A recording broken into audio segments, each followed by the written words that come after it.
Hola, ¿cómo están? Una vez más, bienvenidos a Track ID México, gente. Aquí donde tenemos toda la música, los principales exponentes de la música electrónica y los principales DJ. Bienvenidos una vez más. Conmigo está, como siempre, mi Hola a Carnalito todos. Mapiu. Mapiu aquí con ustedes. Y hoy estamos, como se dice por acá, de manteles largos, o sea, de fiesta, porque con nosotros se rumora que está a punto de llegar. ¿Cómo? ¿Va a haber alguien en el estudio o qué? Es que, pues así como que, pues queríamos como sorprender a la banda, ¿no? Básicamente. ¿A poco? Entonces vamos a tener un invitado en vivo en el estudio. Invitado de lujo, no de lujo, de lujazo. Tenemos la presencia de Dave Seaman! Well, welcome. So welcome, Dave. Welcome to Track ID. Welcome to Track ID Central here with Mapiu, Rafa, our producer, and myself. We are honored. We're super honored to have a living legend with us, sitting here with us to talk about your career, music, your productions, history, etc. We are so happy that you're here, really. Thank you for having me. It's a pleasure. Uh-huh. Now, before anything, just to say thank you because the thing that you opened your schedule to be with us today is totally an honor. Thank you. No, it's a pleasure. Thanks for having me, guys. Thanks for the invite. Okay. So perfect. So let's get on to the meat and potatoes of this. So, Dave, tell us a little bit for the newbies, for the new people. Tell us about how you started your career. When did you start? At what age? Or what happened in those early days of Dave Seaman's career? Oh gosh, I started DJing in the early 80s. Before DJing is what it's become now. I was DJing at the school disco, people's weddings and birthday parties, and in bars and things like that in my local area, playing just chart music really. Like I mean, when you were playing events like that, you had to play a little bit of everything for everybody. Course, uh-huh. So as much as I could play some New Order and some Pet Shop Boys and things like that from time to time. Also, I had to play some rock and roll, some David Bowie. So we're massive fan of Bowie here. Yeah. So.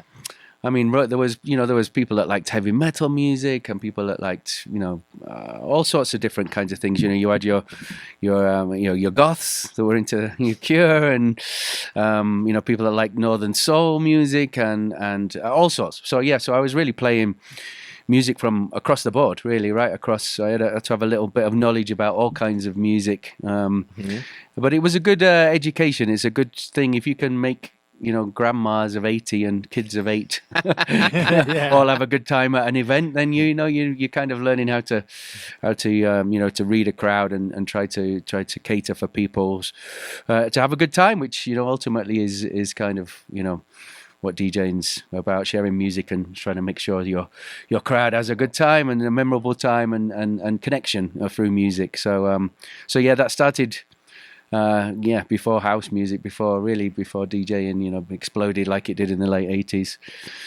So I was in a good place. I was in a good position when that happened, when house music arrived and the whole DJ revolution happened in the late 80s. I'd already been DJing for a few years, and so I had a bit of experience and had equipment and so on and so forth. So it was very much right time, right place.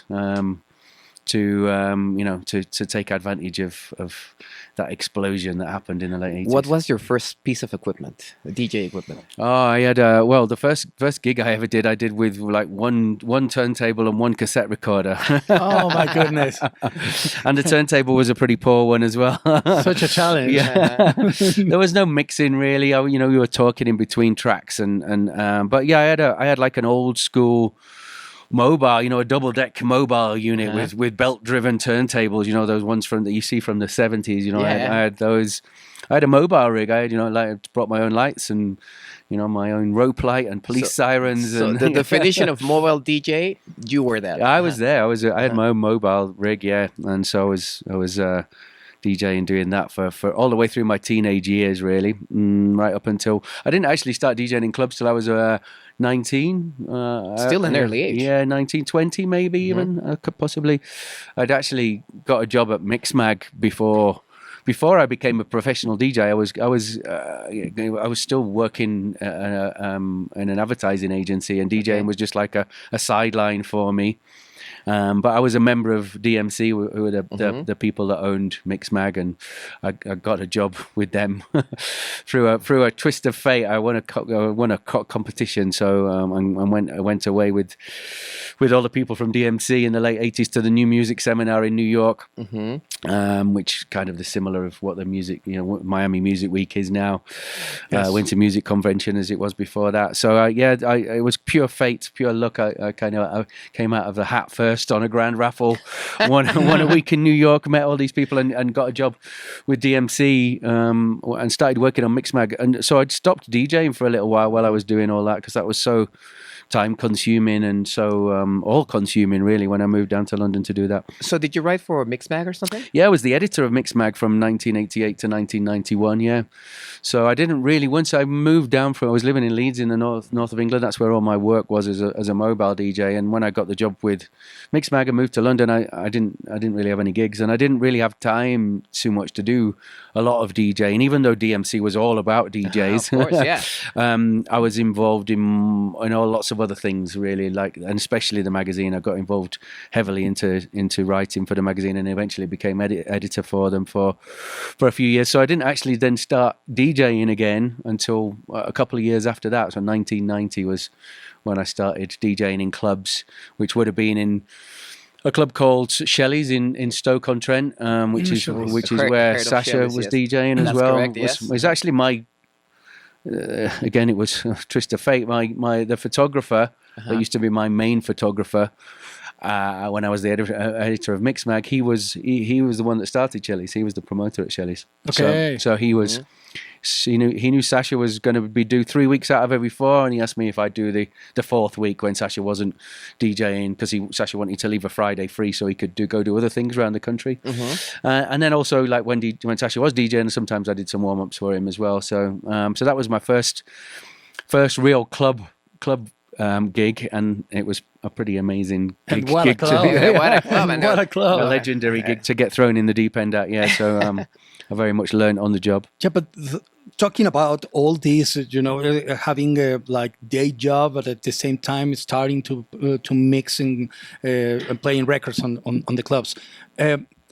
How hard was this adventure trying to break through the music scene in England in the 90s? I was very lucky to be in the right time at the right place, because it was such a new thing, and as I said, I had some experience. I had a lot of contacts through working at DMC and being the editor of Mixmag and etc. etc. So I was very, very lucky. And also I started making music with Steve Anderson as Brothers in Rhythm at the same time. So we had a couple of tracks that sort of blew up on the scene. So everything kind of happened all together at the same time. So and there wasn't obviously now there's so many DJs, so many people want to be DJs. There wasn't so many of us back then, so there was more opportunities, but of course you have to once you get your opportunity, you have to make the most of it. And I did my best to do that, and yeah, it kind of things opened up quite quickly. We were all making it up as we went along. It was a very new thing that was going on with dance music and house music, and the UK was the centre of it all, really. I'm from Ibiza, came from Ibiza, but yeah, the UK was the one that really kind of picked it up and went with it. And how was, you mentioned Steve, and can you elaborate a little bit on Brothers in Rhythm, which you guys had such an amazing sound. I mean, just that housey. I still have a lot of vinyls from you guys, and that housey, and then the progressive, and doing some really cool remixes for you two, for everybody else on the big business. How was that? Brothers in Rhythm was a game changer. Yeah, Steve joined DMC just after I did, so we were kind of the two young employees, the two youngsters, and we really bonded very quickly over music. We had a lot of very similar tastes, so he was brought in to help out in the studio, and I was helping out in the magazine, and then eventually, yeah, he started helping me with the magazine. He started doing some writing for the magazine, and then he said, "Oh, come in the studio with me, and we should try and do something together." And that's how Brothers in Rhythm started. Sort of 89, it would have been 1989, and very quickly, we had a bond and got on really well. And I mean, Such a Good Feeling was one of the first ones we made a track called Peace and Harmony before that, which is actually kind of came out of a remix we did for DMC of the Style Council's Promised Land. We were doing a few remixes for DMC and then Such a Good Feeling. We made Such a Good Feeling for the dance floor at Shelley's, and that exploded and became a pop hit. And then, I know. And then things really escalated very quickly. And that's when I had to make a decision about I couldn't be the editor of Mixmag and be a producer and be DJing and all at the same time and do them all very well. Something had to give. So that's when I left Mixmag. So this production with Brothers in Rhythm is what you would say it's like a watermark in your career. You said this is what I want to do. Yeah, it escalated really quickly. I mean, we went from making Such a Good Feeling and that being kind of an underground club hit around the time, and then all of a sudden Chris Lowe from the Pet Shop Boys, it was his favorite record of 1990, and he asked us if we'd go into the studio with him and Neil, and wow. We did. So we were just two young kids, and all of a sudden we were co-producing in the studio with the Pet Shop Boys. Yeah, crazy. How many remixes do you have for the Pet Shop Boys? Oh gosh, I don't know. First of all, they asked us to do a remix. We did a remix of a track called "We All Feel Better in the Dark," which was like a down tempo thing. Yeah, in the dark. Yeah, Yes, I love and it was that on the song, B side. They put it out on the B side, and they were really happy with that. And then they wanted to make some new music, and so they asked us to go into the studio with them, which was again crazy for us because we went into Psalm West, which was Trevor Horn's studio. With the studio where they made Band-Aid. Did you meet Trevor Horn? Yeah. So that was Trevor's studio. So we bumped into him, and it was a crazy time because there was a lot of studio. There was four studios there, so there was lots of different people working out of there, George Michael and Pet Shop Boys and Depeche Mode, and so everybody went for dinner at the same time, and so you were all in amongst each other, all these crazy people. My goodness, Jesus Christ! There was a lot of we were starstruck on many occasions. So, but yeah, with the Pet Shops, we ended up. They asked us to go and co-produce "Was It Worth It" and DJ Culture. And then so we did those two, and then we ended up doing Go West. So we did a few, and then did 12-inch remixes of some of those as well. So yeah, a few. Yeah. Just a few. Yeah. Just a few. Yeah, that's a little. A tiny bit. Yeah. No, amazing because Trevor Horn, he's an absolute producer. He's managed to do with CTT, it's a CTT, managed to create some great music and produce for Seal, Art of Noise, Frankie Goes to Hollywood, everybody else. ABC, No, Grace Jones. Yeah, no, everybody. Band-Aid, yeah. No, he's an amazing producer, an amazing sound. Yeah. Yeah, Band-Aid. Well, yeah, he didn't actually produce Band-Aid, but that happened in Studio One at Psalm West was his studios, and yeah, he was definitely one of the producers that Steve and I really looked up to and aspired to want we were idolized him really, and so when we were working out of his studios, we thought we'd really made it. Hanging out with all the crowd that you're mentioning. To be able to rub shoulders with these guys and learn from them. It was crazy for two young kids that were just starting out really. And what's the status right now of Brothers in Rhythm?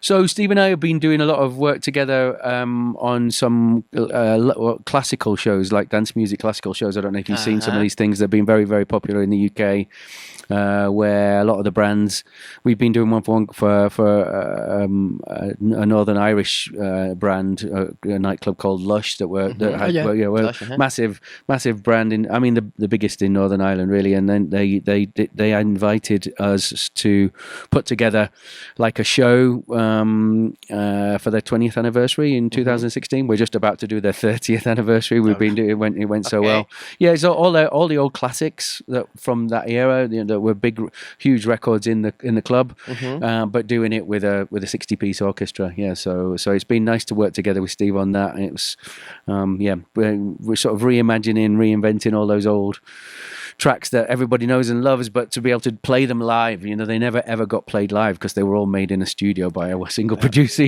We should have that here in Mexico. We haven't had that chance. I mean, you have all the classics with the orchestra just makes it it's so amazing. rich. Yeah, it's so rich. It's amazing, and people love it to go see their favorite tracks performed live. Like I said, most people never.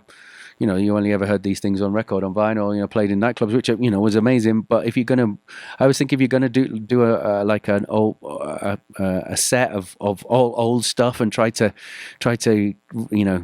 rekindle what went on there, it's very difficult for it to be as good as it was then. But to do it in a new way where you do it as a concert with an orchestra and live singers, and then it makes it something new and special to breathe new life into these tracks. Yeah, it's different format, Yeah. different experience. Yeah. So I think the crowd, we all are waiting for different kind of experience, and more than better if it's with your favorite DJs and producers. Yeah. Amazing. It's been really really good to work with him again, and you never know, never say never. We might make a track or something at some point. Who knows? Yeah, let's hear it. Yeah, let's hear it soon. Yeah, I hope so. After a little bit after this, Reinassance came, and how was it? How did you get involved with it with that project? Because Reinassance is another big legend on parties, and is as a record label. How was it? How did you get there? That was through Shelley's, really, because the guy that started Reinassance, Jeff Oakes, we used to go clubbing at Shelley's. So he was he was a regular at Shelley's. He was from Stoke, where where Shelley's was, and then so as Shelley's started to fall away, really, it was having problems with licensing, and then the crowd was not as good as it was right in the beginning. It was definitely it was time to move on from that. We were looking for a new place to continue the trajectory of what was going on in the UK, that whole movement, and so he wanted to find a new venue that in the north of England, and also I think it was a lot to do with late licensing as well, because Shelley's used to finish at 2:00, and so he found a place that went on till late, and that was like a massive thing in the UK, that we to be able to carry on dancing till 5 and 6 in the morning was amazing. And so so Reinassance started in 1992, and I was invited to go play there. Sasha was another residency for him. John Digweed started there as well. Yes. And there was quite a few of us. Ian Ossier and Nigel Dawson were playing there, and there was lots of other great DJs that were doing the circuit in the UK around that time, regularly guesting at Reinassance. And the mid-90s, that was one of the biggest brands in the world. Yeah, around that time. Absolutely. You are the longest. The person with the most releases on Reinassance, right? Yeah, I've done more mixed CDs on Reinassance than anybody else, I think. Yeah, because I think the first one I did with Ian Ossier was 1996, maybe, was it something like that? Something like if I may. Yeah. If I may. So and then I've done so there you go. Yeah, Reinassance for that's the one. Yeah. This is so that's 30 years old, I think. Yeah, this year. This is the CD that got me into electronic music. All right. Okay. Wow. And when I was in Austin, this is the CD that I found. This is so good. What is it? And if you see the packaging, that was something that they really brought to the. They were one of the first ones to really do this lavish kind of production and packaging and make everything feel really expensive and special. That's and so I think I don't know how many I've done. Several, 8, 9. I don't know. I must admit that my first Reinassance compilations, and I told you this before. It was the Reinassance Awakenings. Okay, yeah. It was the first, the first compilation, and I've heard, and I got completely stunned about it. It was for me, it was in that moment I was listening to that and I said, "This is just perfect," and that Silvio Ecomo standing track just blew in my mind. I was like, "No way! This is amazing! I love this sound." So, but that was my first. Then I start to be checking all the Reinaissance material, and these are great. Yeah. There was a special time around that late 90s, early 2000s. Yes. You know, the glory days, the golden age of mixed compilations. mixed you know, CDs, when music was, like the digital age has brought many amazing things to what we do and opened up so many doors of creativity and stuff. But like back then, it was very special when you couldn't quite get everything straight away and you had to go and find it, and then it made it more valuable and the physical product and waiting for a new mix compilation with all these new tunes on it that nobody had heard, and I think going around the world and hearing stories from you guys, and this was obviously not just here in Mexico, it was everywhere around the world where people were, used to just wait for the next Reinaissance and Global Underground compilations to drop, because that was the way that you kind of discovered all the new releases, and it was a special time, and we put a lot of time and effort into those compilations. And it was difficult to get them here in Mexico because you only could get them at Mix Up, but they were delayed by months and months, so we had to order them directly from Amazon UK. Right. Okay. So they always shipped here to Mexico, and we always got the directly on it with fresh and with all the packaging. Because and it takes almost 1 month to waiting. That's right. Yeah. Because what happened is the US versions were super cheap. Right. Okay. They only had the jewel box. Oh, okay. Versus the UK versions that had all the lavish packaging. Yeah. Okay. So you had to get them at Amazon UK so they would ship directly, or if we got if we purchased from Tribit from Steve or something. Steve, right, okay. Steve, that's right. Yeah. I used to buy all my records from 3-bit. Massive. Yeah, massive records. Yeah, in Oxford, across the ocean. And here in America, I used to buy on satellite and release in Canada. And I think that's it. Yeah. They have a really great promo areas, and I think the prices were so high, but you got to have is them. that or nothing? You got to have them. Yeah, that's right. Yeah, but I remember that Steve with 3-bit, they were doing a really great job finding really cool tunes on it. Yeah. We talked to Steve about this when he was on the show, and I mean, that guy has my kidney, it has my spleen, and has everything because I left everything at 3-bit. We all the credit cards on the top. You owe me a spleen, Steve. Okay. Yeah.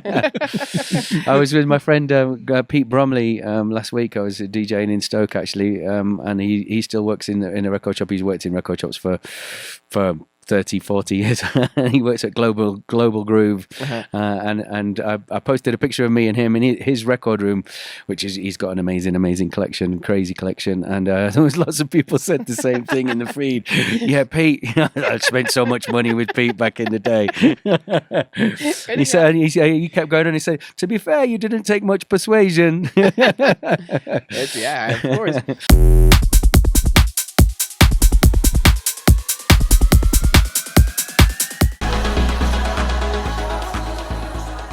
Call 911? 911? Please call 911. Really, right? This is huge. This is massive, man. Yeah, what is it? What is this track? This is a new Aubrey Fry release that's coming on Sudbeat, and this particular one is the Jody Barr remix, which has been I've played quite a few gigs with Anthony this past month from Australia through to Mexico, and it's been one of the biggest tracks in our sets. Yeah, so really. I mean, the original is pretty epic as Aubrey's original, but Jody's done an amazing job on the more than the I mean, Aubrey, some of the original parts are obviously are still in there, and but yeah, Jody's done a great job on the remix, and it's coming on Sudbeat. I think in a month or two, something like that. I kind of don't know the exact release date, but it's a cracker. Yeah, Aubrey's an amazing producer, yes. And he's going to be in Track ID. Keep an eye on these guys. Only here. The name is again. It's called The Eternal Moment, I think. Eternal Moment, only here on Track IDs Mexico.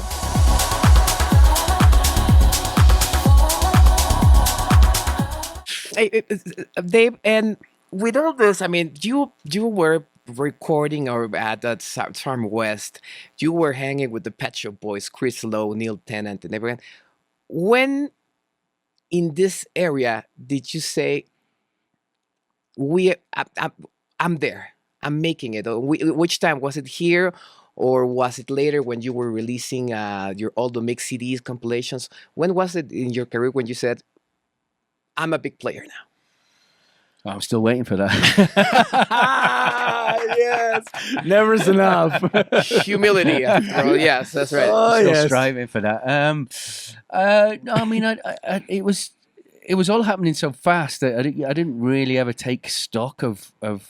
I mean, if things are going well, you just keep on doing it, right? And I mean, yeah, there was a few moments where we pinched ourselves, where we were in the studio with some amazing, talented, huge international artists, and it's like wow, things are going pretty good. But I don't think you ever stop and just think, oh well, I've made it now, and because that's kind of the moment where you're kind of taking your eye off the ball, really, of wanting to do something next, really. So. Yeah, I never really look back. I'm always constantly looking at what's next. But yeah, the early 90s, looking back now, the early 90s was, a crazy time for us, right the way through the 90s. From a production point of view, the amount of incredible artists that we got to work with, and we were in the studio every week, pretty much. We lived in Saar pretty much for the first half of the 90s. And then my DJing career, really, I was DJing 2-3 gigs on a Friday, 2-3 gigs on a Saturday, up and down the UK on the motorway, starting off in Liverpool and doing the early slot 10 till 11:30, and then getting in the car and doing Birmingham and doing the middle slot, and then finishing off in London, and that was happening every week. 3 gigs in that same day. Yeah, and with 250 miles, between them or more, That's commitment, people. There wasn't just me. Most of the big DJs around that time that were doing a lot of the big, the big clubs, Cream and Reinassance and Gatecrasher and Ministry of Sound and God's Kitchen, all those brands. Yeah, I mean, there was lots of, in Leeds you had Back to Basics, and I mean, there was so many brands. So a lot of the DJs were doing at least 2 gigs they do a night, sometimes 3. Yeah, so all that was going on. I was doing that almost every weekend, and then going in the studio all week. So it was a bit of a blur, really. I didn't really have time to take stock. But then we didn't stop. We carried on doing quite a bit of remixing and production work. We started doing more production work when we started working with Kylie, and doing more songwriting and things like that. I think when some of those records went into the top of the pop charts in the UK, that was pretty special. There was moments where you think, oh wow, top of the pops. Yeah. Being top of the pops. If you're in the top of the pops, you're done. Yeah, you just made it. They're pretty. Yeah, they're moments that definitely stick. I think, oh wow, we really have done something amazing here to be able to write and produce a track and it go all the way to the top of the charts and be lauded around and critically acclaimed and things like that. Yeah, you feel pretty special at that point. Yeah, and you deserve it, of course. Yeah, sounds so good. Yeah. Okay, there is a lot of plot points in your career, but one of them, I think most important, maybe I'm wrong, but was Global Underground. Yeah, Global Underground, as I know. Correct me if I am wrong. They've started like selling tapes in the market. Yeah, and then they had to change it because they lost or something. How was it? How you get involved with this? And Global Underground is a legend, another big legend in the music industry. How do you get there? Global Underground. Well, they were selling tapes. That was how most people listened to the music before the mix CD became a big thing. Before people actually started releasing these things legally, getting permission from the artists and licensing the tracks and selling them through big record labels and so on and so forth. Most of the late 80s and early 90s, people used to listen to the music because you couldn't hear it on the radio really. The only access you had it was through mixtapes. You know, DJs used to record their sets and then sell their tapes. And Global Underground used to be called Boxed, so they used to record. They used to record. I remember. Record DJ sets and then sell them through record shops, through clothes shops, through that was like the little underground thing that was going on. You know, it was like a little underground culture of mixtapes. And but then as it was Reinassance, well, actually, Mixmag I think did the very first commercial released CD. They were the first ones to release so you could actually license the tracks and buy the CD. Mixmag Volume 1 Live, which I did one mix and Carl Cox did another mix. Okay. And there was another series called Journeys by DJs as well, and they did a one, and then Reinassance did the one with John Digweed and Sasha, the first mix collection, which they did as a really beautiful package. And that was one of so that really kind of exploded, really escalated the whole mix CD thing. And kind of that's what people started to want. They wanted good quality. They didn't want the tapes that had been recorded dodgy tapes, bad quality and copied, so the quality had degraded. They wanted high quality product. They wanted to hear these mixes in high definition and on CDs. So that's when Global Underground started. They realized that that's what they were doing, and they could also start a company putting out mixed compilations, and they did. Tony DeVitt around 95 I think was it 96 actually, because it's their 30th anniversary coming up this year. So it would have been 96 the first time they did a properly commercially available legal mixed compilation. 01 is Tony DeVitt. Tony DeVitt, that's right, in Tokyo, yeah. So, and I knew those guys from being out on the circuit. Obviously they used to come around and record us and come to a lot of the parties, and so I knew them pretty well, James and Andy. So, as they started to do, obviously the whole idea of the mix CD was just getting bigger and bigger and bigger all the time. I was only too happy to join the roster of I think they'd already had Danny Tenaglia. Did I do it before Tenaglia, or did he? I can't remember. But John and Sasha had already been on there, and Oakenfold had already done one, and so I was more than happy to be in. Oakenfold did the Oslo. I think it's number 3. No, that was Nick Warren did Oslo. No, it's not. Didn't he do Reykjavik. No. New York. He did. Isn't it New York? There's New York, and there's another one from Oakenfold. It comes in a plastic. It's not a package. It's just like boxy. It's not. It has a different shape. I don't remember which one is. I think it's number 3. Yeah, I can't remember who did what exactly when they were, but yeah, he definitely did. A lot of them. He definitely did some, and John and Sasha were doing them at that time, and so the first one I did was Buenos Aires, 1999, I think. Wow. Yeah. And I did 4 altogether with them. But what I think one of the big ahas of the big moments of the from Global, it put the obscure DJ in front into the light. Yeah, into the light with the cover of the CD. You could see who was actually doing the mix. So you guys became kind of a rock stars, I guess. Instead of just putting in the cover a club or something, you were at the front. Yeah, they were definitely. They played their part definitely in making the DJs the focal point on, because that was what was happening in the clubs. DJs were becoming more and more the artists, really, making their own music, and people were following them and going specifically to see certain DJs, big fans of certain DJs, and that whole thing where they started facing the DJ, rather than just dancing in whatever direction. Some may say that that's gone too far now. Some may say, and it should be more. You have to find a little balance there of it not being all about the DJ and the experience, the clubbing experience, still needs to be a big part of what happens when you go out for a night. I guess it's almost when I see everybody just sort of stood there, sort of filming the DJ, I think, what happened to dancing? You know, it has to change. Yeah, but that's another conversation. That's for that. But yeah, they definitely made they definitely played a part in making DJs recognizable. Yeah, and putting them on the front of the albums and saying this is about these guys. You know, these are the people that are actually putting these things together. Not necessarily all the music was made by those DJs, but there was obviously a lot of us that did make our own music as well. But yeah, it made the art of the compilation, the art of mixing, something special, and because of the technology keep on growing all the time and getting better and better, it made the possibilities of what you could do. I think the first one that you showed me there, the one that I did with Ian Ossier with the leaves on the front there, that was done on turntables.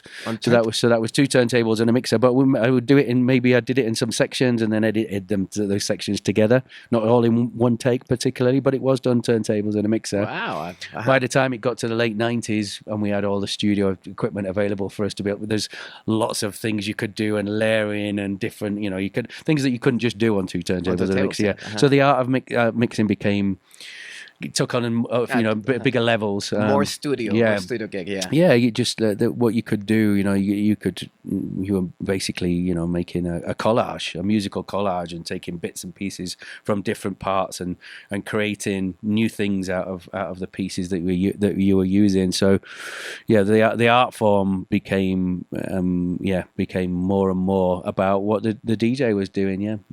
Any standout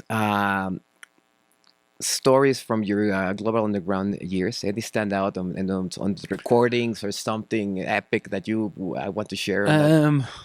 Things that I'm allowed to talk. Probably a few things. We can censor this, kids. Don't worry, we can censor this. Okay. I mean, there was one on for Cape Town. Cape Town, you see, people used to say, again, going back to what I was just talking about there, about the art form and about what you could do in the studio, and people used to, there was certain people that used to like just live mixes. If it wasn't done live, then it's cheating, which is almost like saying to the Beatles, you could only ever put out live at the Hollywood Bowl, you could never have done Sgt. Pepper, right?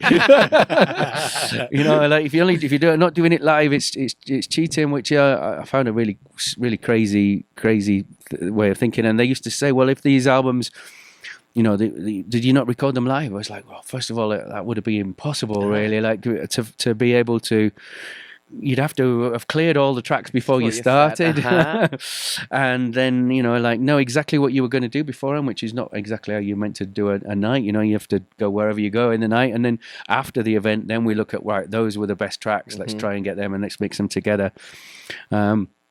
So, but yeah, I mean, the idea of only doing it live was put into perspective again, because on doing Cape Town, halfway through the set we had a bomb scare, and somebody rang. I think it was a rival promoter, tipped off, rang the police, said, "Oh, there's a bomb going to go off in this club," and so we all had to evacuate the building. It was my birthday. It turned into quite a moment because it was my birthday with the night of the gig, and we all had to leave the building halfway through my set. But it was kind of nice because everybody sang happy birthday to me in the car park, and then we all went running back in, and at that point it really almost like everybody was so excited to get back in that it really took the night up another few levels, a few notches in terms of atmosphere and excitement. So that kind of backfired for whoever was the rival promoter that hoped he was going to.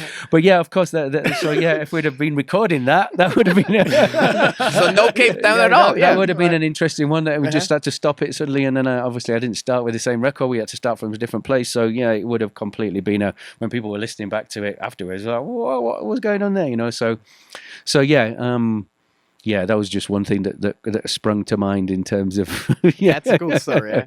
Right in the middle of doing the night for Cape Town. Yeah. And what about the technical tales when you were recording Global Underground compilations, for example? A mixing or putting them together. They said a couple of tracks that you said this is going to be almost impossible to make this mix in finally you did it. Yeah. Do you remember? Well, that was again, as things progressed, the technology was making it easier and easier to do more things. There was times when I used to get used to have acetates pressed. This is like another subject. Acetates. So the acetates, for those that don't know what acetates is, it was like before CDJs became widely used. If you finished a track and you wanted to play it and try it out that weekend, you used to be able to get something cut called an acetate, which was kind of a temporary record. It's made out of a particular, made out of acetate. But you could only play it for like 30, 40 times before you couldn't play it anymore. It just kind of wore away. So so there was a period before CDJs became, certainly before the CDJ 1000, where we were making a lot of acetates, a lot of tracks that we just finished in the studio and desperately wanted to play it out that weekend. And so during the mix CDs, we'd get certain because you could go in the studio and then you could make a different version to the version that was going to be released, that had that went to just beats at the end, or went to just because you knew that would make it easier to mix it into there. So you were making your tracks specifically to make them easier to mix. Yeah, exactly. Which you wouldn't have been able to do if you were just using normal records. So so there was lots of that going on. Wow. And then things got a lot easier as Ableton was the real game changer, because at that point you could really make your own edits and shift things around, like chop and mix. Just to your heart, almost to the point where knowing where to stop was the real problem with Ableton, because it allowed you to do so many things that you could take it too far. Now you can do stems with Ableton. You can do stems. Well, now you can do AI and take stems out, take vocals out that weren't available at acapella. Oh, goodness knows, if we'd have had all that available to us when we were doing those mixes. Can you imagine that? We might have been now, might still be making those albums. I guess so. You could create like you say, a collage of everything. A total collage of everything. And the vocal from here, and I don't know, the melody from the other one, and everything into a new track. Yeah, it almost becomes too much choice. Yeah, which I think is again a problem with the modern world a little bit. It's easier if you can only choose. If you go into a coffee shop and you just want that coffee or that coffee or that coffee, it's easier than choosing from the 100 different variations you could do. But so anyway, again, that's another conversation for the next show. Yes, for the next show. For the next show, guys. For the next show. Celador. Yes, Celador. An amazing label. It's been with us for a while now, and you guys have been putting out consistent, great music. Yeah. How did you start? How did you start this with Steve? Could you tell us a little bit about the story of Celador now? Yeah, I'd been running audio therapy for sort of 10 years before that, and then it was at the change of when the digital era was taking over from the physical products of vinyl, and so there was a real change over. A couple of the distribution companies went bankrupt, unfortunately, that were doing a lot of the vinyl for us and owed us a lot of money, and so it was becoming difficult. Obviously the margins on MP3s, selling MP3s were so small, so I kind of decided that it was a good time to kind of step away from working on a label, and laid audio therapy to rest at that point for a bit. But I realized very quickly that I'd missed it. I kind of missed the thrill of like finding new music and being able to help people, give them a platform to put that music out. You're a tastemaker. Yeah, just to be able to find music and share music, put it into a package and put people together, and A&R, that A&R-ing thing was something that was missing, and I spoke with Steve quite a lot still, because we all were getting music from Steve still, and I remember having a chat with him, and he said, it's one thing I'd love to do is one thing I've never done. An ambition is to have my own label, and I kind of sat with it. I thought, actually, I miss it too. Maybe me and Steve should do something together. So I suggested it, and he jumped at the chance. And within a few months, we started Celador. So I was only away from labels for about a year or so. And so it's 2013. So we're now 13th birthday coming up, and. Yeah, it's going. Running a label is a bit of a labor of love. There's a lot. It's a lot of work goes into it, and there's not a lot of financial reward out of it. There's a lot of other rewards that come from it in terms of, the from the love of music and being able to connect with lots of other musicians and like-minded people, and have a platform from which to now we're doing our own cellar door parties and having your own brand is definitely has definitely got many positives, of course. So yeah, it's something that we work quite a lot at, and have done continue, maybe more so than we should, but we enjoy it and we enjoy doing it together, and we sort of complement each other in terms of who does what, and yeah, still the love of finding new artists and finding new music and share it and being able to put that out. I still get a real buzz out of that. So yeah, it's and Celador came from Donnie Darko. It's kind of people will sort of recognize Frank. This isn't Frank. This is the son of Frank. Oh, this is Harvey. Okay. This is Harvey.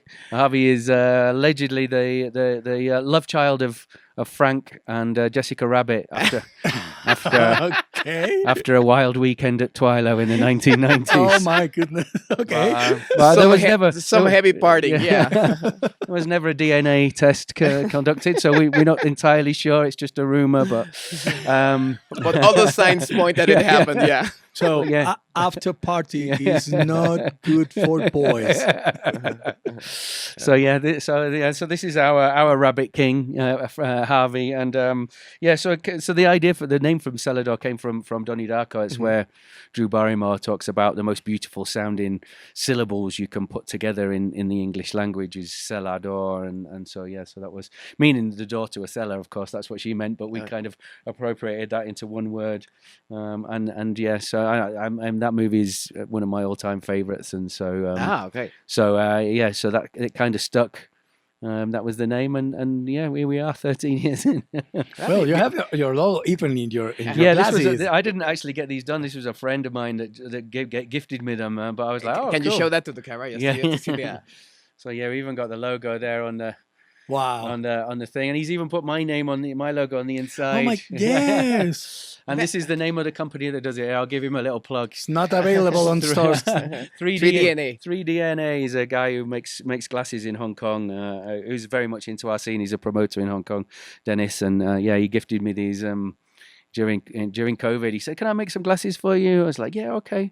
Thinking there's no way he'll ever make them perfect for me, and he sent me these. And I was like, wow, they're really perfect. But for you, the glasses are a statement now. It's part of your image now. Yeah, he really, really nailed it, and so thank you, Dennis. Thank you, Dennis.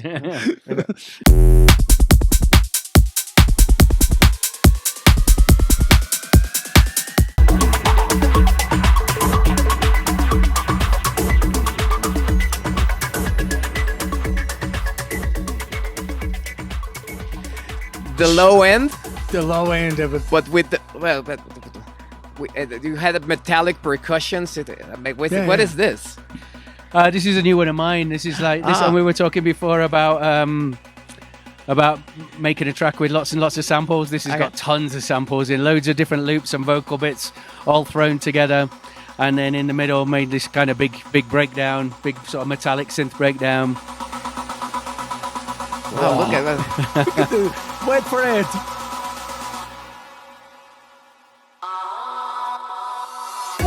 Benga! Benga! Party! Yes, very kind of old style prog, really. Like more guerrilla type kind of records. Going back there, I've been playing this a lot. It's a cool little. Like I say, just loads and loads of samples all thrown together to make this kind of funky groove. This is massive. This is massive. Congratulations. Yeah. Great low end, great percussion. It's just a drive. What we were saying the other day, driving track. Yeah, it's a driving track with perfect chunkiness. Chunky, pretty chunky. Yeah, I love it. Brick Wall, only here on Track IDMexico by Dave Seaman.